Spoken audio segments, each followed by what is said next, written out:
ಆಯ್ತು, ಕೇಳೋರು ಕೇಳಿದ್ರ ನನಗೆ ಯಾಕೆ ಟಿಕೆಟ್ ಕೊಡಲಿಲ್ಲ ಅಂತ ಗೊತ್ತಾಯ್ತಾ ನಿಮ್ಗೆ? ಇಂಥ ಕಾರಣಕ್ಕೆ ನಿಮಗೆ ಟಿಕೆಟ್ ಇಲ್ಲ ಅಂತ ನಾನು ಅದಕ್ಕೆ ನಿಮಗೆ ಹೇಳಿದೆ, ನೀವು ಜೀವನದಲ್ಲಿ ಯಾರಿಗೂ ತೊಂದರೆ ಮಾಡಬೇಕು ಅಂತಿಲ್ಲ, ನೀವು ಜೀವನದಲ್ಲಿ ಏನು ತಪ್ಪು ಮಾಡಬೇಕು ಅಂತಿಲ್ಲ. ಈ ರಾಜಕಾರಣ ಹೆಂಗೆ ಅಂತೇಳಿ ಹೇಳಿದ್ರೆ ಇಲ್ಲಿ ಕ್ವಾಲಿಫಿಕೇಷನ್ ಏನು ಬೇಡ.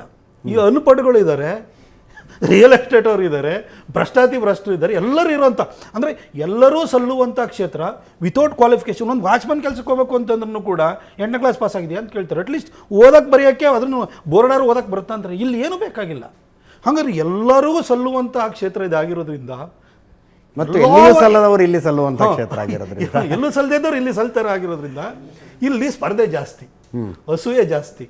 ಅದು ಮತ್ತು ನಮ್ಮ ಮೈಸೂರು ಅಂತೇಳಿ ಹೇಳಿದರೆ ಅದು ಹೆಂಗೆ ಅಂತಂದರೆ ಮಹಾರಾಜರವರಲ್ಲಿ ಹೊಗಳು ಭಟ್ರು ಇರ್ತಾರೆ, ಚಾಡಿಕೊರರು ಇರ್ತಾರೆ. ನನಗೆ 10 ವರ್ಷ ಈ ಪಾರ್ಟಿ ಅವಕಾಶವನ್ನು ಮಾಡಿಕೊಟ್ಟಿದೆ. ನಮ್ಮ ಕಾರ್ಯಕರ್ತರು ದುಡಿದಿದ್ದಾರೆ. ಆಮೇಲೆ ನನಗೆ ಟಿಕೆಟ್ ಕೊಟ್ಟಿದ್ದೇನೆ ಬಿ ಜೆ ಪಿ ಅಲ್ಲ, ನನಗೆ ಸಂಘ ಪರಿವಾರನೇ ನಾನು ಕೈ ಹಿಡಿದು ಬೆಳೆಸಿದ್ದು. ಇವತ್ತು ಮೈಸೂರು ಬದುಕಿಲ್ಲ. ಆದರೆ ಸಂಘದವರು, ನಾನು ಕ್ವೀನ್ಸ್ ರೋಡ್ನಲ್ಲಿ ಕನ್ನಡಪ್ರಭ ಆಫೀಸ್ನಲ್ಲಿ ಕೂತ್ಕೊಂಡು ಬರಿತಾ ಇದ್ದವನ್ನ ಅನಾಮತ್ತಾಗಿ ತೊಗೊಂಬಂದು ಕೊಡಗು ಮತ್ತು ಮೈಸೂರಿನ ನನಗೆ ಟಿಕೆಟ್ ಕೊಟ್ಟರು. ಸಂಘದವರೇ ಬಂದು ಎಷ್ಟೋ ಜನ ಕೆಲಸವನ್ನು ಮಾಡಿದರು. ನನಗೋಸ್ಕರ ಎಲ್ಲ ರೀತಿಯ ಶ್ರಮವನ್ನು ಪಟ್ಟು ನನ್ನ ಗೆಲ್ಲಿಸಿದರು. ಗೆಲ್ಸಾದ ಕೂಡಲೇ ನಾನೇನು ಮಾಡಿದೆ, ಕೆಲಸ ಮಾಡಲಿಕ್ಕೆ ಶುರು ಮಾಡಿದೆ.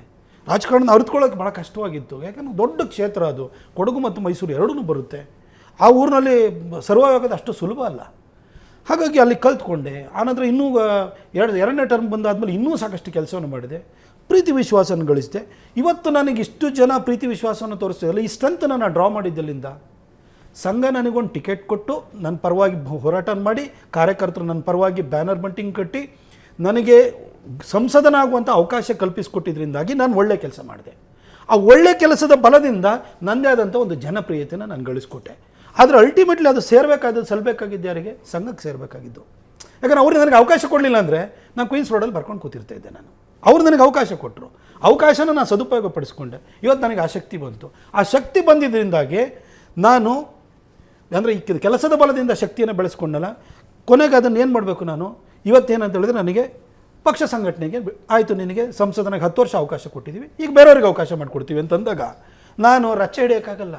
ನನಗೆ ಬೇಕೇ ಬೇಕು, ನಂಗೆ ಅದೇ ಬೇಕು ಅನ್ನೋ ಗಿಳಕ್ಕೆ ನಾನು ಪ್ರೊಫೆಷನಲ್ ರಾಜಕಾರಣಿ ಅಲ್ಲ.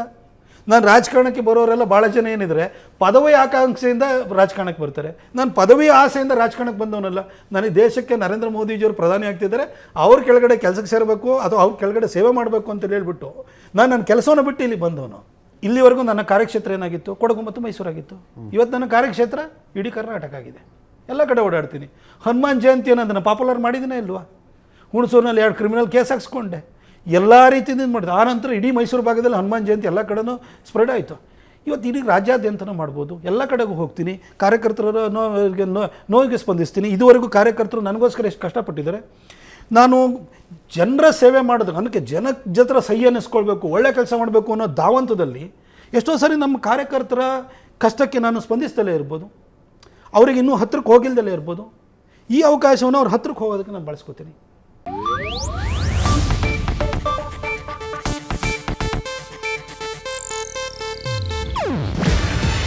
ಇದು ಏಷ್ಯಾನೆಟ್ ನ್ಯೂಸ್ ನೆಟ್ವರ್ಕ್ ಪ್ರಸ್ತುತಿ.